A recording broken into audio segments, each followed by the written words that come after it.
c'est l'objectif de tout grappleur. Car le grappleur vit pour combattre.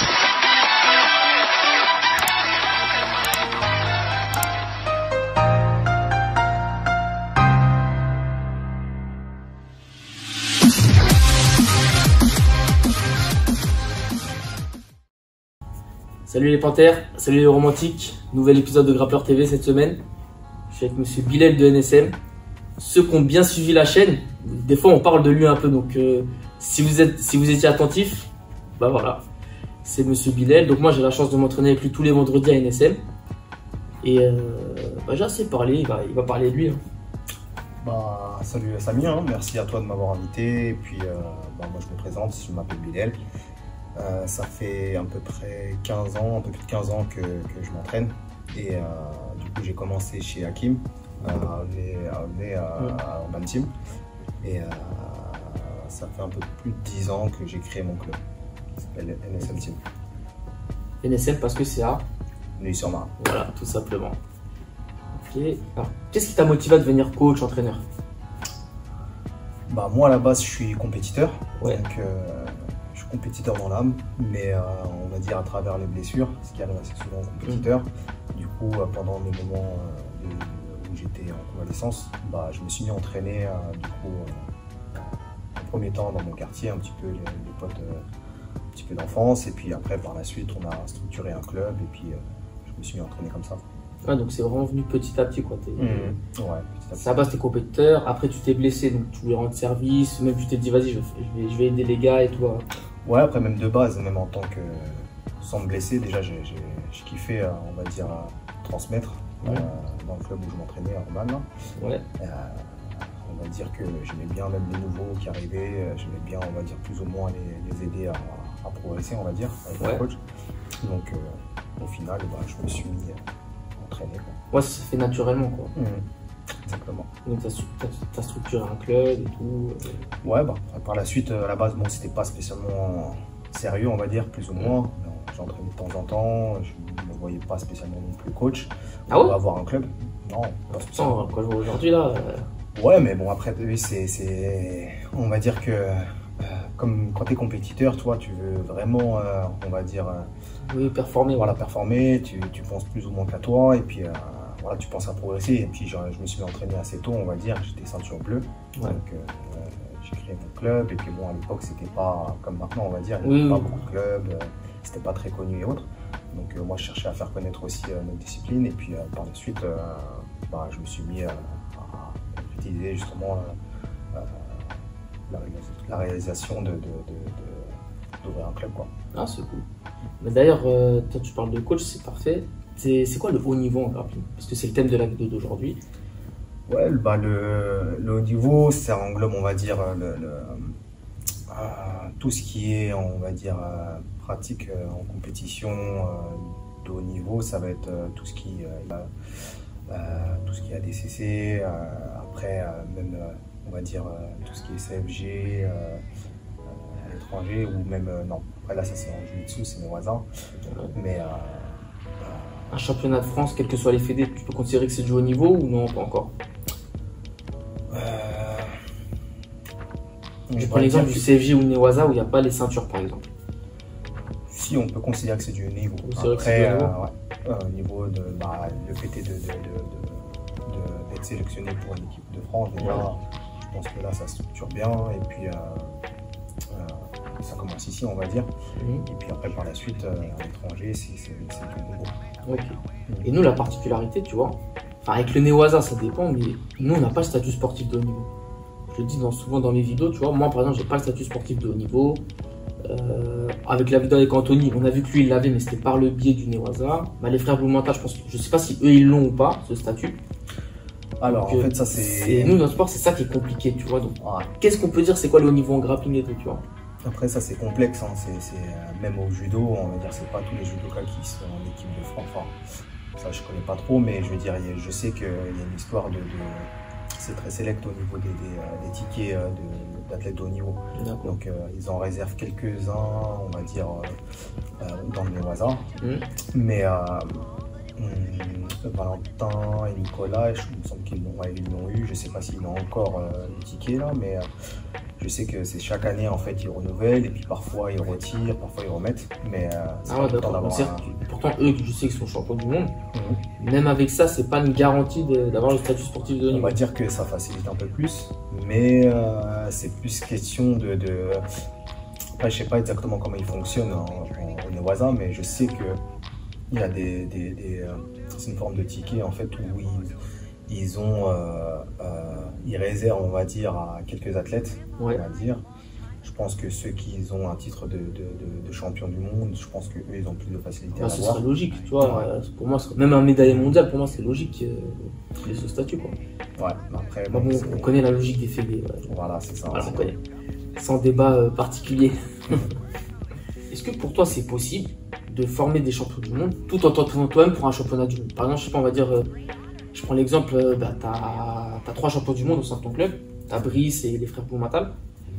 Et par exemple, on va dire toi-même, tu serais sélectionné soit avec le Newaza, soit avec le CFG, peu importe. Est-ce que tu penses que ce serait possible de se préparer en même temps qu'eux pour les championnats d'Europe ou les championnats du monde quand tu as un coach? C'est compliqué. On va dire que c'est compliqué. Après, moi, ce que je fais en fait, c'est que pour me garder un petit peu dans le bain de la compétition, j'essaie de me dire tous les 2-3 ans, je reprends la compétition. Donc, on va dire, je m'occupe plus de moi et je délaisse un peu plus mes élèves. Mais sinon, faire les deux, c'est trop compliqué. C'est trop compliqué? Ouais, pour moi, c'est trop compliqué. On va dire que pour moi, la priorité, c'est mes élèves. Ouais, c'est ça, oui, c'est ça. Donc, ils ont des échéances un peu plus importantes. Donc, du coup, pour moi, l'objectif, c'est de les aider à justement à préparer leurs échéances. Ouais, parce que forcément, plus un mec combat à haut niveau, plus il a besoin qu'on soit derrière lui, qu'on l'aide, des petites phrases et tout.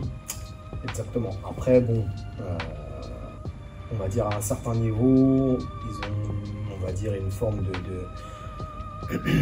ils ont une forme d'indépendance, on va dire, par rapport à leur niveau. Ils vont savoir comment se préparer plus ou moins, mais bon, il faut toujours un coach derrière. Et puis parfois, voilà, je peux faire en sorte de m'occuper un peu plus de moi et puis leur faire confiance sur leur préparation, quoi. Ouais, bah tu vois, je vais te prendre 2 exemples. Par exemple, la rivalité, on va dire, tu sais, DDS avec Danaher, la Danaher des squads, et Athos. On voit par exemple Danaher, bon, certes, lui, il peut pas combattre. Et pourtant, il forme quand même les meilleurs grappleurs au monde, ceux qui font partie des meilleurs grappleurs. Mais c'est vrai qu'il a plein de temps derrière. Même un Gordon Ryan, tu vois qu'il a besoin d'un Danaher pour le corriger à l'entraînement et tout. Un mec comme Galvao, quand il prépare ses super fights à la DCC ou même quand il préparait les Worlds, et qu'il avait quand même des champions du monde à former ou des mecs qui étaient déjà chauds, il s'entraînait quand même avec eux, il faisait des trucs. On a quand même 2 écoles différentes, tu vois. Ouais. Donc, toi, qu'est-ce que tu en penses de ça? Bah après, bon, l'un n'empêche pas l'autre, hein. Quand tu prends les 2 cas, que tu sois, on va dire, Coach ou coach combattant. Voilà, exactement, coach-entraîneur ou coach compétiteur à la fois. On va dire ce qui compte, c'est la façon comment tu vas coacher, comment tu vas savoir faire progresser tes élèves et puis les aider justement dans leurs échéances. Maintenant, si tu as le temps, tant mieux. Si tu n'es pas compétiteur, ça n'empêche pas de pouvoir entraîner correctement. Hein. Comme tu le dis. Hein. Ouais, donc en fait, pour toi, ça dépend plus du coach, de la mentalité, du contexte, que vraiment, il n'y a pas de méthode prédéfinie, quoi. Non, pas spécialement. Après, il y a l'élève aussi qui compte pas mal aussi. Après, ça dépend du sérieux, ça dépend de pas mal de choses, on va dire. Mais après, dans tous les clubs, on va dire, il y a des bons élèves. Donc, ouais. Je pense que les coachs, généralement, après, bon, il y en a qui se dissocient, mais je pense que par rapport à toutes les grosses écuries qu'on peut retrouver, ils ont plus ou moins tous des bons élèves, donc logiquement, les entraîneurs, ils sont bons. Ouais, mais tu peux avoir un très bon élève, tu peux avoir un très bon coach, mais il y a la relation coach-athlète, tu vois ce que je veux dire? Il y a des mecs, par exemple, je sais pas, ça se trouve Gordon Ryan, il aurait été chez Marcelo ou chez Athos, est-ce qu'il aurait été Gordon Ryan là, tu vois? T'as un petit mot à dire pour la relation coach-athlète, parce que je sais que c'est important, tu vois. Ouais, je pense que c'est important. Après, bon, je pense que tu vois un petit peu la relation que j'ai, moi, par exemple, avec les frères Boumatal. On va dire, bah, depuis qu'ils sont jeunes, hein, depuis qu'ils sont adolescents, hein, j'ai pu les entraîner. Et puis, du coup, jusqu'à aujourd'hui, et puis on a une très bonne relation. Et c'est super important, on va dire, de garder un suivi entre coach et élève. Maintenant, c'est vrai que ça fait ça fait, on va dire, une différence. Le fait est de rester avec son coach, on va dire, pendant pas mal de temps, puisque le coach le connaît, on apprend à évoluer ensemble, même si ça n'empêche pas d'aller prendre de l'expérience ailleurs, tu vois. Oui, oui. Maintenant, on va dire que ce côté-là, il est important aussi. Ouais, il est important. On le voit au foot, par exemple. Tu vois. Exactement, mentalement, ou techniquement, ou physiquement. Il y a des gens qui sont très bons, mais parce qu'ils sont pas dans la bonne équipe, parce qu'ils sont pas dans le bon truc. Exactement. Je vais prendre l'exemple là, il n'y a pas longtemps de. Tu sais, il y avait Thiago Silva et l'entraîneur allemand qui n'arrive jamais à dire son nom. Là. Thomas Tuchel ou Turel ou je sais pas quoi là. Ah, ouais. Ouais, bref, l'ancien entraîneur du PSG, ouais, tu vois. Pourtant, Thaïs, il est très bon, Thiago Silva, il est très bon. Ils ont jamais gagné de Ligue des Champions. Ils ont bougé en Angleterre, là, je sais plus où ils jouent cette année. Je sais même plus. Je suis nul en foot, je suis désolé. Je suis plus nul, moi. Donc je sais plus, ils ont bougé, ils ont gagné la Ligue des Champions. Ouais, c'est ça. Tu vois, donc c'est la même équipe que N'Golo Kanté chez Chelsea. Voilà, ils sont à Chelsea. Ouais. Le mec, il a gagné. Donc, et tu vas me dire qu'il a, en un an, surtout Thiago, il est en fin de carrière, il a évolué de ouf en un an. Non, c'est que tu vois, le contexte, des fois, tu vois, un même joueur, un même coach, en fonction de là où il est, c'est. Ouais, après, il y a les joueurs aussi. Après, là, c'est différent, on va dire, c'est des grosses équipes, on va dire, c'est pas seulement un élève non plus, même si, voilà, il faut. Oui, après, on pourra dire que c'est un sport collectif, mais exactement. Tu vois ce que je veux dire dans l'idée. Ouais, exactement. Après, ça n'empêche pas d'être bon ailleurs, quoi, on va dire. Quoi. Oui, non, tu seras bon, mais est-ce que tu seras le meilleur du truc, tu vois. Ouais, c'est sûr. Non, c'est clair, tu vois. Et comment toi, parce que c'est vrai que moi encore, j'ai la chance, comme je dis à chacune de mes vidéos, j'ai des mecs comme toi, j'ai des mecs comme Mehdi, des mecs comme Mathieu, des mecs comme Yann aussi qui me font la mobilité. Tous ceux que j'oublie, je suis désolé, mais il y a plein de gens qui s'occupent de moi. Moi, j'ai cette chance-là. Mais toi, par exemple, non seulement t'as plus le temps parce que t'as des élèves et tout, mais t'as plus personne qui s'occupe de toi, tu vois. C'est même des gens qui comptent sur toi maintenant, tu vois. Tu formes même des gens qui forment des gens maintenant, donc tu vois. Donc comment tu fais toi pour continuer à te former, te mettre à jour, rester dans le game, comme on dit, quoi. Ouais, après ça, on va dire que moi, le fait est d'entraîner, déjà que je suis plus ou moins dans ma bulle, on va dire, c'est vrai que je regarde un petit peu à droite à gauche ce qui se fait un petit peu, j'essaie toujours de me mettre à jour par rapport à l'évolution technique au niveau des compétitions. Mais je suis dans une forme de bulle où moi c'est mes élèves que je dois voir évoluer ou que je dois faire progresser, donc du coup moi ça aussi ça m'aide, donc ça c'est une force pour moi. Dans le sens où indirectement ça me fait progresser d'entraîner en fait. Voilà, le fait de montrer des techniques, de m'auto-forcer justement à évoluer techniquement, ça, même si c'est plus mental que physique, on va dire. C'est tactique aussi, parce que tu sais, on prend l'exemple, moi depuis que je suis arrivé ici, tu vois. Je sais que vous ici, vous faites pas trop de clés de jambes. Non. Moi j'en fais, et on disait, c'est devenu l'évolution du game, tu vois, c'est comme ça, c'est même une métal les leg locks, tu vois. Et même tu m'as dit en compète, quand tu vois ceux que tu formes qui combattent à haut niveau, tu m'as dit que tu le vois de plus en plus, tu vois. Même en gi ou en no-gi, tu vois de plus en plus.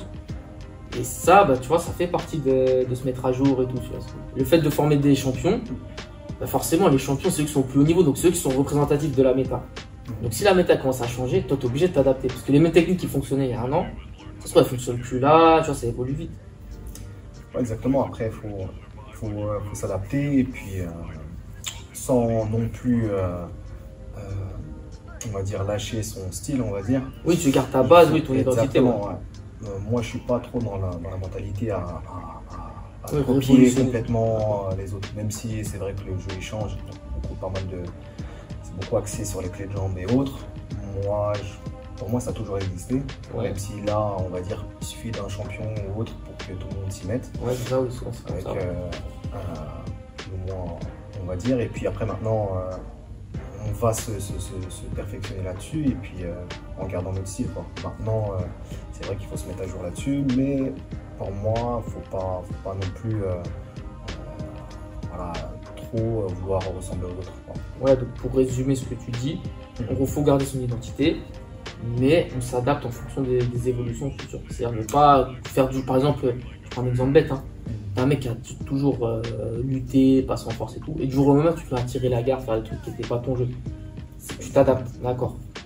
Tout en gardant ta base. Ouais, faut se positionner. Après, pour moi, l'objectif, c'est d'être le plus complet possible. Oui, c'est ça. Ça, Après, bon, parfois, physiquement, enfin, individuellement, c'est à toi de faire ton jeu, on va dire. Maintenant, c'est à toi de t'adapter en fonction de ton style et puis de perfectionner là où tu as des faiblesses, on va dire, mais sans lâcher tes points forts. C'est super important. Je suis d'accord. Et je sais que tu es quelqu'un qui a beaucoup voyagé.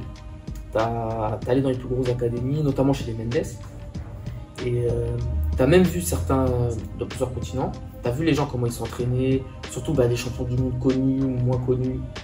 C'est quoi la différence par rapport à la France et même de manière générale entre un entraînement classique et un entraînement de haut niveau? On va dire que la différence, on va dire la grosse différence, ça va être surtout l'intensité en fait des entraînements.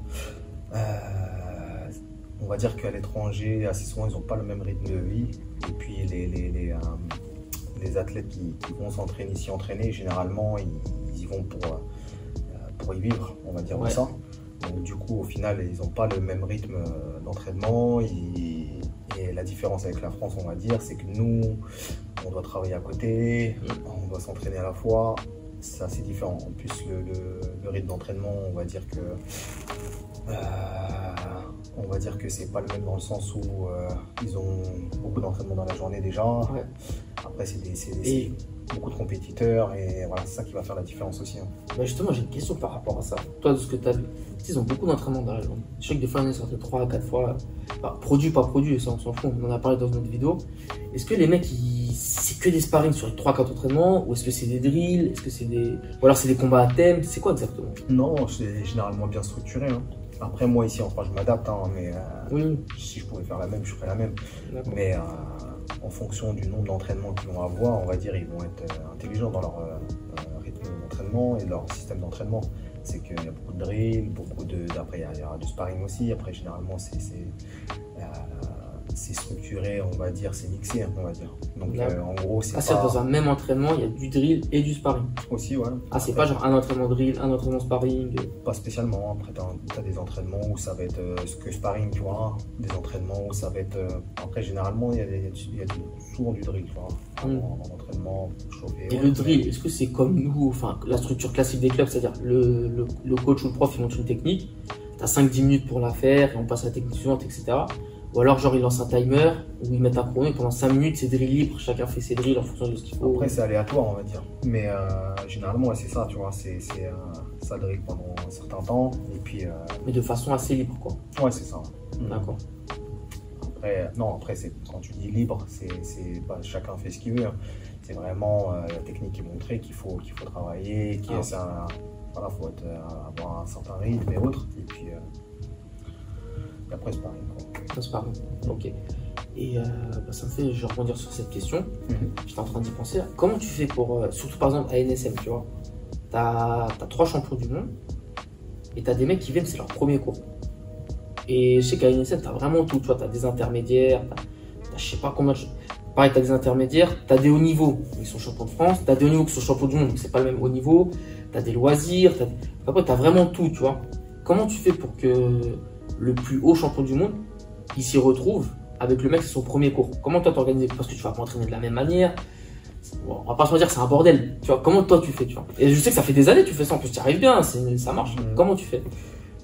Déjà moi, dans mon club, j'ai pas la mentalité en fait de m'occuper que des champions ou des compétiteurs. Donc moi, l'objectif premier de mes élèves, du club, c'est que tout le monde progresse. C'est que en gros, je vais pas mal. On va dire, je vais pas rester figé que sur les compétiteurs et les débutants, les nouveaux, je vais les calculer à moitié. Donc ça, c'est important. Pour moi, l'objectif, c'est le fait qu'on progresse tous ensemble, qu'on relève le niveau. Ça permet aussi aux compétiteurs de pouvoir bien avoir de quoi aussi s'entraîner correctement. On va dire dans le sens où ils ont plus ou moins de répondants ou de la progression en face. Maintenant, ce que je fais au niveau de la structuration de mes cours, c'est que je vais dissocier les deux, je vais couper en deux généralement par rapport au niveau. Je vais mettre les débutants d'un côté, on va dire les confirmés de l'autre, et puis je vais m'adapter en fonction des deux. Donc mais je vais vraiment faire en sorte de m'occuper, on va dire, autant des débutants que des confirmés. Ouais, des confirmés, ouais, c'est clair. Parce que c'est pas facile, hein. Ouais, c'est vrai que c'est pas facile, parce que ça aurait été mieux si on avait, on va dire... Bah, si comme aux États-Unis, tu sais, ils ont ce qu'ils appellent beginner class, avec des classes, competition class et tout, tu vois. Nous, voilà, déjà les créneaux à la mairie, c'est la bagarre. Déjà pour avoir des créneaux en mairie, c'est bagarre. Et puis même, en France, les gens, ils travaillent. Ils sont pas disponibles à 17h pour le créneau débutant et tout. Donc, on est obligé de s'adapter comme ça. Exactement. Donc ouais, en fait, un des freins, on va dire, c'est plus le mode de fonctionnement du pays au niveau du sport aussi. C'est ça, ouais. C'est ça que je te disais, c'est qu'en gros, à l'étranger, on va dire, il y en a qui, on va dire une grande partie, ils vont avoir une ambition de vouloir réussir dans ce sport, on va dire, professionnellement, on va dire. Mais ici, c'est complètement différent. Quand tu tombes sur des mecs qui font que ça, tu vois, ils s'entraînent que pour ça, au final, l'entraînement, tu es obligé d'augmenter le niveau, quoi. Ouais, maintenant, ça n'empêche pas aussi, nous, avec nos petits moyens, de faire face justement à ces grosses équipes. Hein. Non, tu te débrouilles très bien. On a un bon potentiel, tout le monde est des bons compétiteurs. Et il y a un truc que tu me disais aussi souvent par rapport, tu sais, même les vendredis aux entraînements, entre la façon de s'entraîner pour un compétiteur classique et quelqu'un qui fait du haut niveau. J'en ai parlé un peu dans la vidéo compétition avec Anthony de Oliveira, mais déjà la fréquence d'entraînement et la façon de s'entraîner seront différentes. Toi, tu peux nous apporter des précisions sur ça?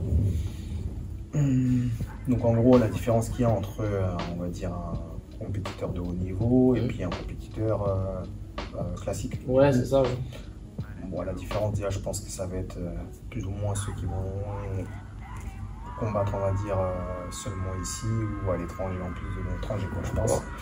Donc au niveau, on va dire, il faut se préparer pour de grosses échéances. Donc ça va être surtout la façon comment tu vas structurer ces échéances-là, justement, et comment tu vas structurer tes entraînements. Donc la fréquence d'entraînement va être plus intensifiée et les sacrifices que tu es prêt à faire, justement, parce qu'il y a le côté travail, du coup, ça va empiéter sur le travail, ça va empiéter sur ta vie de tous les jours. Côté éveil aussi, hein.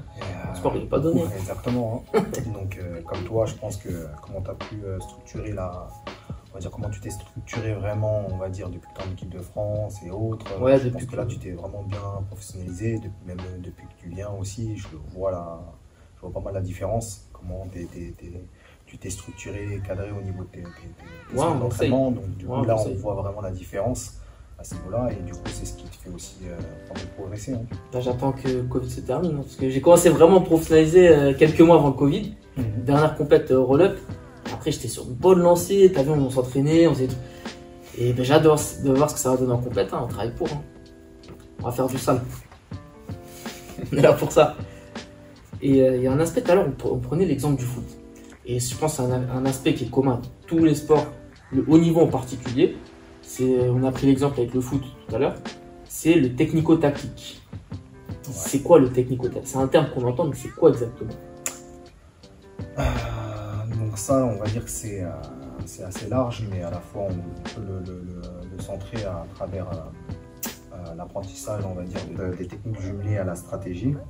Donc l'objectif, c'est d'acquérir un large panel technique et pour répondre techniquement et tactiquement face au combat. Il y a toutes les situations que tu peux rencontrer, quoi. Exactement. Tactiquement, techniquement. Bah, en grappling, ce serait quoi, par exemple? En grappling? Un exemple concret que toi, tu as rencontré dans ta carrière de coach et tout. Ouais, je pense qu'il y a plein d'exemples, mais il y en a un qui doit te venir en tête, non? Même pas. Tiens, je veux penser à je sais pas, Mehdi Othman. Ouais. Que tu connais. Coach, dédicace, coach. Du coup, donc bon, après ça, c'était, on va dire, en fait, moi, l'objectif en tant que coach, en fait, c'est de m'adapter, on va dire, en fonction des adversaires qu'on va avoir en face. Ouais. Donc là, bon, je pense à toi, parce que je pense à Mehdi, parce que, bon, comme plus ou moins lié, on va dire. Ouais, donc, du coup, quand Nicolas, il avait rencontré Mehdi à l'époque, je sais plus si c'était au G1, c'était en 77, ouais. Ouais, donc une catégorie au-dessus. Il sortait d'une opération du genou, Mehdi, je me rappelle. Ouais, donc on en a bien profité. Mehdi, ouais, non. Ah, c'est ça, Grappler TV, hein. On est sérieux sans se prendre au sérieux. Hein. Non, après, bon, franchement, ça retire pas que, voilà, que c'était, je veux dire, un bon challenge pour Nico. Et puis, du coup, moi, on va dire, niveau tactique et puis stratégie de combat. Donc, du coup, on a plus ou moins mis en pratique une stratégie en fonction du style de Mehdi, quoi. Ouais, du style de Mehdi. C'est vrai qu'à l'époque, il battait tout le temps. On savait qu'en 77, c'était un morceau. Ouais, on savait qu'il était costaud et tout ça, tu vois, et qu'il était dangereux même sur ses guillotines et autres. Mais on va dire qu'on s'est adapté et puis on va dire que ça a pas mal réussi du coup à Nicolas, quoi. D'accord, donc ça c'est un exemple de technico-tactique par exemple. Ouais, donc c'est l'adaptation en fait, on va dire, en fonction de l'adversaire que tu as en face de toi. Ça revient à ce que tu disais tout à l'heure, tu sais, par exemple, Nicolas il n'a pas changé son style pour ce combat, mais il a gardé son style tout en s'adaptant à l'adversaire. Exactement. Voilà, d'accord. Et ça c'est un truc, le fait qu'il a affronté Mehdi, c'est des situations que, bon, tu savais pas à l'avance qu'il allait affronter Mehdi ou des trucs comme ça. Bon, après tu peux avoir la liste des inscrits et tout, mais c'est des situations par exemple que tu vas travailler à l'entraînement. C'est-à-dire dans le sens des combats à thème, je sais pas moi, sortie de guillotine, amener en lutte sans se faire guillotiner, ou à l'inverse, bah, Mehdi, je sais pas, il a dû travailler en conséquence aussi. C'est vrai que je lui ai jamais demandé d'ailleurs. Ouais, c'est des trucs comme ça, quoi. C'est des trucs que tu travailles à l'entraînement. Et pour être prêt le jour de la compétition. Exactement. Ah, ok. Après aussi en fonction on va dire, ça englobe pas mal de styles de jeu, donc du coup le jiu-jitsu et le grappling, donc du coup au final faut savoir s'adapter à chaque situation et du coup c'est là où on met, on va dire, au niveau de la tactique et la technique. Du coup on va beaucoup travailler aussi le travail à thème. Ça nous permet aussi surtout de répondre en fait face à chaque situation et puis en fonction du style qu'on a en face, au moins on va dire, moi je préfère travailler à thème à l'entraînement plutôt que le combat pour le combat aussi. C'est ce qui permet, on va dire, de plus évoluer et qui va faire en sorte aussi de pouvoir mieux répondre quand on arrive en combat, quoi. C'est un style différent. Bah, surtout que dans notre sport en plus, nous on fait un sport compliqué. Déjà de base, le grappling c'est compliqué en lui-même. Mais regarde, en plus tu regardes, même pour le même sport, t'as je sais pas combien de règlements, t'as je sais pas combien de formats de combat. Un combat de boxe, on sait que voilà, c'est des rounds de 3 minutes. En fonction que c'est pour une ceinture ou pas, c'est en 12 rounds, 10 rounds, 9 rounds, etc. Nous, déjà, tu peux faire un super fight de 10 minutes, 8 minutes. Tu peux faire des combats de 5 minutes, tu peux faire des combats de 6 minutes, 7, 8, 9, 15. Le règlement, c'est pas pareil. Des fois, tu as le droit de clé de talon, des fois, t'as pas le droit. Des fois, tel renversement, ça compte, des fois, ça compte pas. Je prends l'exemple de l'ADCC, première moitié du combat, t'as pas les points. Donc, déjà, tu as le technico-tactique qui est assez difficile en lui-même. Et avec tout ce que je viens de dire, comment tu fais pour bien préparer un athlète ou une équipe quand tu fais un entraînement classique à tout ça? Parce que c'est pas facile en vrai. Surtout des mecs, je sais, comme moi, comme les frères aussi, ou comme Brice qui combattent partout. Comment tu fais pour les préparer Ça c'est super délicat, hein, super compliqué, on va dire, dans le sens où, comme tu l'as dit, on combat dans différentes organisation qui fait que au final c'est totalement différent. Ah oui, des fois ça n'a rien à voir. On va dire que selon on va dire le règlement, parfois on peut être meilleur, on va dire. Ouais, il y a des règlements qui favorisent certains athlètes. Exactement. Après bon, l'objectif en fait pour moi c'est de m'adapter. C'est pas, on va dire, on va pas non plus se plaindre en fonction des organisations, mais on va dire que on s'adapte, on va dire, en fonction de chaque échéance. Maintenant, ce qui va être compliqué aussi, c'est que j'ai des élèves qui vont être sélectionnés dans différentes, on va dire, organisations. Ouais, souvent c'était le cas. Hein. Ouais. Donc du coup, ça c'était compliqué, que ce soit même pour Alioune en MMA, du coup, où voilà, il faut adapter les entraînements. Ouais, c'est ça, tu as beaucoup de champions dans des disciplines différentes, qui s'entraînent dans des fédés différentes. On est d'accord, tu peux pas faire une préparation commune. Même pour un athlète, c'est pas possible. Tu es obligé de t'adapter plus ou moins en fonction de la fédé. Et comment tu faisais justement? Dis-nous tes secrets, Bilal, tiens. Donne-nous tes secrets, on veut tout savoir. Non, il n'y a pas de secret. Faut payer, les gars, faut payer. Non, il n'y a pas de secret. Je m'entraîne comme tout le monde, on s'entraîne comme tout le monde. Après, maintenant, on va dire que je fais en sorte de m'adapter au mieux. Et parfois même, le fait d'être dans diverses organisations, c'était peut-être plus ou moins notre force. On va dire, on n'est pas nombreux, enfin si maintenant on va dire, mais je veux dire à aller sur divers circuits, on va dire. ça c'est pas facile de rester focus sur différentes compétitions, Ouais, c'est mais pas bon, facile. on s'adapte et puis ça nous a plus ou moins bien réussi dans le sens où au final, on va dire qu'on devait travailler pour une certaine échéance, une certaine organisation, ça a permis de nous faire progresser sur d'autres organisations, quoi. D'accord. Ah ouais, donc ouais, c'est complémentaire. Quoi. Ouais, on va dire par exemple l'aspect CFG, ça a été, on va dire, une bonne expérience dans le sens où ça nous a permis bon, pas spécialement progresser debout, dans le sens Ouais. où on va dire ça favorise le debout au début, mais ça nous a fait Oui, c'est une autre façon de tourner à l'international. Ouais. exactement, on va dire à l'international, on va dire c'était, ça nous a mis dans l'objectif, par exemple pour les frappes mentales, tu vois, quand ils tiraient la garde, ils perdaient les points, mais on s'est adapté à ces stratégies-là. J'ai pas voulu faire d'eux des champions de lutte parce que ce serait bête Ouais, ça aurait été de les contre-productif. faire exactement. Bah, tu vois ce que tu dis, je t'interromps. Ouais, Ce que tu dis, c'est très pertinent parce que c'est là le rôle du coach, tu vois.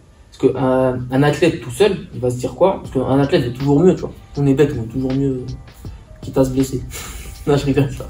Mais bref, on veut toujours mieux, mais on se rend pas compte. Par exemple, moi, ma réflexion serait été, je sais pas, je tire la garde par exemple.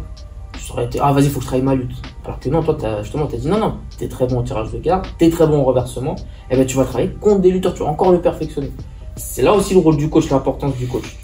Ouais, et puis ça, je l'ai vu même en équipe de France, des athlètes ou même parfois le staff, toi, qui voulaient se perfectionner dans la lutte face à des gars qui avaient en face, qui en faisaient depuis Depuis ils ont 4 ans. Exactement. Ouais, donc, donc, c'est pas eux qu'on va apprendre à lutter. Non, pour moi, il faut progresser quoi qu'il arrive en lutte, dans tous les domaines. Mais faut pour rester moi, cohérent. il faut s'adapter, on va dire, comme je prenais le cas de Valentin, de Nicolas, en compétition, on va dire, face à un mec qui est plus fort au-dessus, en fait, en lutte. Il va pas perdre son temps à tourner à combattre debout, on va dire. Donc on s'est adapté, on a fait en sorte de mettre des game plans en place pour qu'ils puissent tirer rapidement et puis faire en sorte de chercher à renverser. Donc ça, dans ce sens-là, ça les a pas mal fait progresser, dans le sens où, que ce soit même dans d'autres organisations, où voilà, quand tu tires la garde, de toute façon moi c'est mon style aussi, le fait de tirer la garde. J'aime pas moi tirer la garde juste pour tirer la garde. Toi. Ouais, c'est tirer la garde et être avoir une garde plus agressive. Exactement, être actif derrière, tu vois. C'est comme le judo aussi, tu vois. Parfois, il y en a qui vont faire des fausses attaques, on va dire, pour ramener le combat au sol, tu vois. Mais derrière, ils doivent absolument travailler rapidement. Donc, on va dire que d'un côté, le fait de travailler cette agressivité-là, ça les a fait, on va dire, progresser, on va dire. D'accord. De quoi c'est complémentaire, au final, ça aide. Exactement, ça fait progresser quoi qu'il arrive. Maintenant, il faut savoir s'adapter, hein. C'est comme ça. Ouais, non, de toute façon, c'est la base, hein. C'est pas t'adapter. Le haut niveau même, c'est de l'adaptation. Hein. Tu vois, en judo, quoi, du jour au lendemain, ils avaient décidé d'attaquer dans les jambes. Les champions du monde sont toujours restés les mêmes quasiment. Tu vois, ça n'a rien changé. C'est l'adaptation, c'est le cœur du haut niveau. Hein. C'est pas t'adapter. Tu peux pas faire de haut niveau. C'est sûr. Mais fuck le lapel quand même. Je le maintiendrai toujours. Donc, tu vois, tu nous as bien expliqué depuis le début de la vidéo quand même le haut niveau, ce que c'est plus ou moins, ce que ça implique aussi, parce qu'on se rend pas compte. Hein. L'état d'esprit dans lequel il faut être, ta vie elle est construite autour de ça, on va pas se mentir. Est-ce que malgré tout ça, et malgré tout ce qu'on a dit notamment sur la partie entraînement à l'étranger, est-ce qu'on a on a ce qu'il faut pour former des athlètes à des titres comme champion de la DCC, champion des IBJJF World, de Guy ou No Guy, ou voir des Français gagner dans des organisations comme le Who's Number One là, qui existe depuis peu là avec Flow Grappling, le Polaris, le Kazai, etc. En toute honnêteté. Hein. En toute honnêteté, pour moi, enfin, quand tu parles de la DCC, pour moi, non. Non.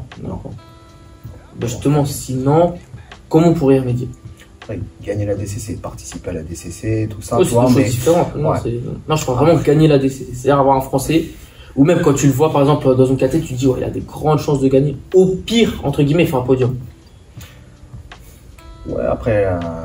C'est-à-dire, nous, qu'est-ce qui nous manque Après, si, c'est faisable. Après, enfin, concrètement, pour l'instant, non. Non. Je pense que c'est compliqué pour l'instant, tu vois. Mais qu'est-ce qui fait que c'est compliqué, justement? Ça, Il y a l'aspect on va dire dopage. Voilà, ça, on sait, d'accord, c'est une réalité. Il y a l'aspect dopage et tout. Mais le dopage ne fait pas tout. Parce que comme tu dis, il y a un mode de vie, il y a Il y a une organisation, comme on voit le sport. Après, le dopage, il fait pas tout, mais sans le dopage, tu fais rien. Ouais, non, on est d'accord. Enfin, ouais. Pour cela. Ouais, bah oui, franchement, oui. On va dire que, bon, je veux pas non plus trouver des excuses, on va dire Non, que le dopage, il fait tout, quoi, mais on va dire concrètement. C'est un fait. Ça fait pas mal de choses, on va dire, tu vois. Ouais. Maintenant, c'est une réalité. Même si, bon, ça n'empêche pas qu'il y ait des gens doués hein, qui peuvent, on va dire, titiller, hein, tu vois. C'est même gagner, tu vois, que ce soit toi, même Anthony, ou d'autres. Après, bon, comme ça en tête, je vois pas, mais bon, moi, quand je vois le niveau, on va dire concrètement, le haut niveau à la DCC, on va dire concrètement, je pense qu'on est. Non, on n'est pas prêt pour. Ouais. Et c'est quoi qui fait justement? Qu'est-ce qui nous manquerait? Comment on pourrait remédier pour, c'est-à-dire, je sais pas, du jour au lendemain, il y a un mec qui décide de former des champions qui, dans quelques années, veulent gagner la DCC ou vont gagner la DCC. Est-ce qu'il faut faire comme le Paris Saint-Germain, il faut embaucher des Qataris qui vont racheter Paris, qui vont mettre de l'argent? Non, après ça peut arriver, après ça dépend des moi je pense que bon, il y en a, tu vois, qui se donnent, on va dire, les moyens pour, tu vois. Pour moi, les frères mentales, je pense qu'ils auraient pu avoir le niveau pour les gagner. Ouais. Si, on va dire, ils réservaient leur vie que pour ça, tu vois, on va dire comme les Américains ou les Brésiliens ou autres, tu vois. Un chèque qui taffe, hein. Des fois, même ils viennent. Ouais, exactement, tu vois, ils taffent pas mal, et puis bon, voilà, on n'a pas le même de vie, et maintenant, voilà, pour moi, c'est ça la réalité. Maintenant, ça n'empêche pas qu'il y en a d'autres. Après, moi, je connais pas tout le monde non plus, tu vois, je sais pas exactement comment chaque niveau de chacun, mais. C'est l'aménagement qu'il y a autour. Exactement, quoi. Juste le fait de voir un niveau ici, et puis même les résultats qu'on fait à l'étranger, je veux dire sur des moins grosses compétitions et autres. Du coup, ça on a franchement pour oui, franchement, on va dire pour, je dirais pas pour le fait qu'on soit pas jeune, mais on va dire, comment dire ça, le fait est que on soit nouveau dans le game. Nouveau dans le game, mais on va dire que voilà quoi, je pense qu'avec les années, ça pourra. Je pense qu'on pourra changer la donne là-dessus, tu vois, mais bon, concrètement, là, on va dire qu'il y en a qui vont sortir de l'eau, mais pas autant que. Pas tout de suite, tu penses. Voilà, exactement. Bah, c'est peut-être grâce à nous, toi, cette génération sera là, peut-être nous on aura fait les erreurs, on sera là à ce niveau-là, et c'est ce qui permettra de performer, tu vois. Mais ouais, c'est vrai que les Américains brésiliens, ils sont bien implantés, ils savent comment bien s'entraîner, tu vois, par exemple. En France, l'année dernière, il y a eu la DCC Camp, tu vois. C'est vrai qu'on ne l'avait jamais fait avant. Tu regardes des pays comme l'Angleterre, la Russie, la Pologne, ça fait des années qu'ils font ça. Ouais. Donc tu vois, ça déjà. Et les Polonais, je sais qu'on les voit souvent à la DCC. Mais pareil, il n'y a jamais un Polonais qui a performé. Si, peut-être pour moi, Adam Wardzinski, là, c'est un mec qui est pas mal en kimono. Lui, on voit qu'il est, voilà, mais c'est un mec sur tout un pays, tu vois. Ça, tu vois beaucoup d'Américains brésiliens. Comme tu dis, c'est la façon dont, il y a le dopage, c'est un fait. La façon dont ta vie est organisée autour. Après voilà, ce soir on dit ça, mais dans 2 ans il y aura plein de France à la DCC, c'est ce qu'on espère. Hein. Ouais, après j'espère que. Ben, c'est le but, mais c'est vrai que c'est une réalité. On n'est pas. Tout le monde ne veut pas faire que du grappling et tout, tu vois. Voilà, moi c'est pour ça que même par exemple les frères mentales, parfois on me dit ouais, pourquoi il ne faut pas la DCC, pourquoi ici. Pour moi voilà. Là ça paye pas. Supposons qu'ils le préparent. Ils vont gagner comment là? Comment ils vont vivre? Comment ils vont après, on va dire, c'est juste histoire de dire ouais, j'ai participé, ouais, j'ai remporté truc, machin, la sélection. Bon, déjà c'est déjà pas mal, mais on va dire pour moi voilà, il faut vraiment être prêt à pouvoir s'entraîner pour ce genre de compétition là. Oui, et après en fait il y a le côté aussi kimono aussi, donc du coup le fait de s'entraîner plus souvent en kimono, en jiu-jitsu, tu vois. Parfois ça va être pas mal, mais voilà, il faut vraiment. Là pour la DCC, ouais, c'est contre-productif, tu vois. Bah, tu vois, même les plus grands en team, ils s'entraînent en nogi, ils font de la lutte pour préparer la DCC, tu vois. C'est ça. Et je pense que même les résultats de ceux qui font la DCC ou autres, généralement, qui font un peu plus de jiu-jitsu, on va dire parfois ça va plus ou moins les pénaliser, puisqu'ils vont être concentrés plus sur les compétitions jiu-jitsu que nogi. Que nogi, ouais. Ouais, c'est vrai qu'en France, il y a par exemple, tu sais, aux États-Unis, un truc qui est très intéressant qu'ils font en gros de la période de Lisbonne, c'est-à-dire début janvier, jusqu'au World, mai-juin par là. Ils ont ce qu'ils appellent the gi season, la saison gi. Et après, bah, justement, de juillet, c'est là où ils commencent les camps d'entraînement. jusqu'au World Nogi, c'est-à-dire en décembre à peu près. Ils ont ce qu'ils appellent le Nogi Season, tu vois. Ouais, Et eux, ils calent le rythme d'entraînement sur ça. exactement. Après ça, toutes les compétitions sont c'est tout, c'est plus facile, mais ils calent sur ça, tu vois. Mhm. C'est vrai que nous, en vrai, C'est mélangé. bah ouais, nous, un mec, jamais il va dire ouais, telle période d'année je fais du kim, d'autres je fais pas de kim, tu vois. C'est une question, on en revient à l'organisation, la vie elle est pas construite pareil, tu vois. Exactement. Tu sais, encore un exemple bête, tu vois, aux États-Unis, il y a des cours, tu sais, ou même en Amérique du Nord de manière générale, il y a des cours à 6h, 7h du matin, c'est-à-dire les gens ils y vont avant d'aller au travail, et ils ont le temps de faire.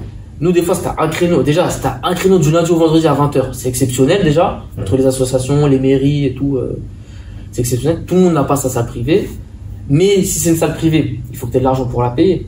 L'argent, tu l'as comment? Tu travailles, tu sacrifies le temps d'entraînement, et c'est un cercle vicieux, et on en revient toujours au même problème.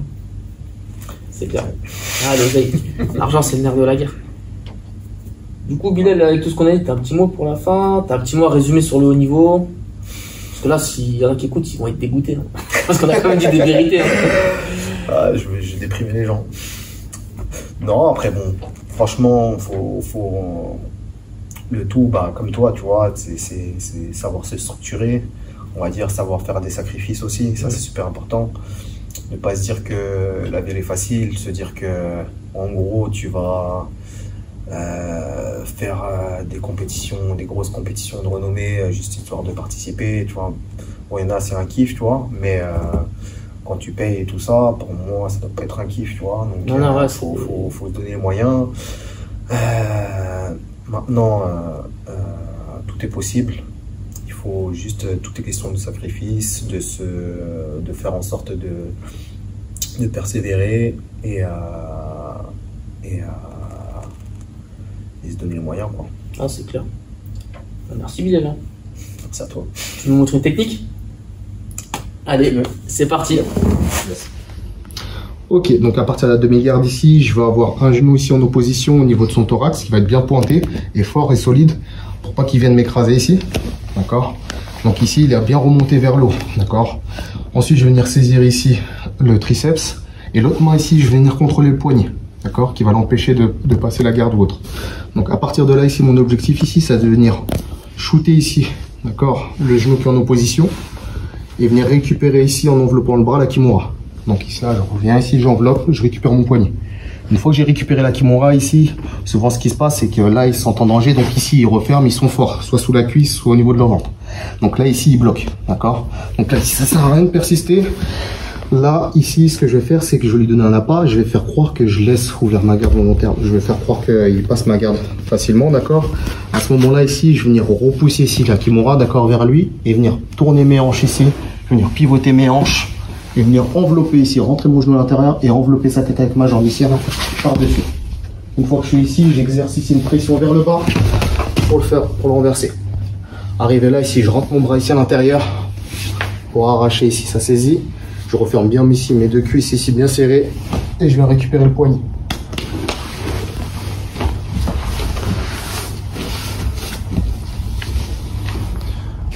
Donc ici, je la fais montrer à vitesse réelle, d'accord, ce que ça doit donner.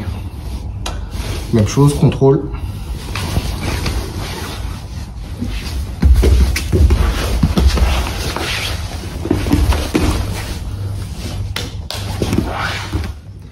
Ok, même configuration ici. Donc là, je vais venir récupérer le poignet comme tout à l'heure. Je vais venir shooter. Au moment où je shoot ici, je vais venir envelopper son bras pour récupérer mon poignet. À ce moment-là, je cherche à arracher, mais lui ici il bloque. Je relibère ma jambe ici, la demi-garde, pour faire croire qu'il peut passer facilement ici. À ce moment-là, je repousse, même chose. Au moment où je bascule ici, lui va venir m'écraser ici. D'accord? Donc là, ça va bloquer. À partir de là, ici, je vais venir voir de ce côté-là plutôt. En dessous. Redresse-toi. Viens voir de ce côté-là ici. Donc ici, là, redresse-toi ici, Samy, pour qu'on voit bien. Ici, là, je vais venir alterner ici ma saisie aussi au niveau de la main. D'accord? Donc écrase. Donc j'alterne ici au niveau de la main. Et là, ici, je vais venir récupérer le dos. D'accord? Une fois que j'arrive ici, donc là j'ai bien la saisie du poignet. Là ici, je la saisis au niveau de la hanche. À partir de là, ici, mon objectif, c'est de venir basculer par-dessus sa tête. Et ici, ramener son poignet vers moi. Au moment où je ramène son poignet vers moi ici, je vais venir rentrer ici mon genou et passer ma jambe par-dessus la tête. Pour me retrouver dans la même position que tout à l'heure en juge.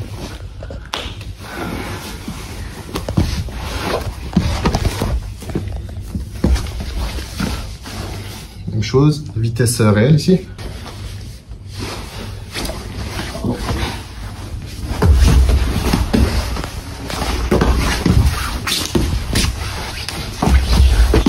Relâche ton bras un peu plus.